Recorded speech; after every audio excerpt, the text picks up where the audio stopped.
Hello everyone, welcome once again to another educational video by Slidesco.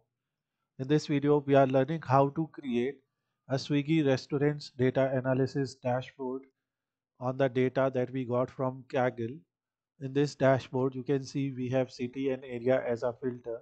For example, if you want to see most famous restaurants of any particular city, or you want to see in that city which area has the most you know expensive restaurants, or what are the top five most foods in that area, what is average price of food there, what is average rating of food there, how many restaurants are there, the average delivery time, in which area you have most number of restaurants, and obviously with the help of map chart you can see the filters are working properly.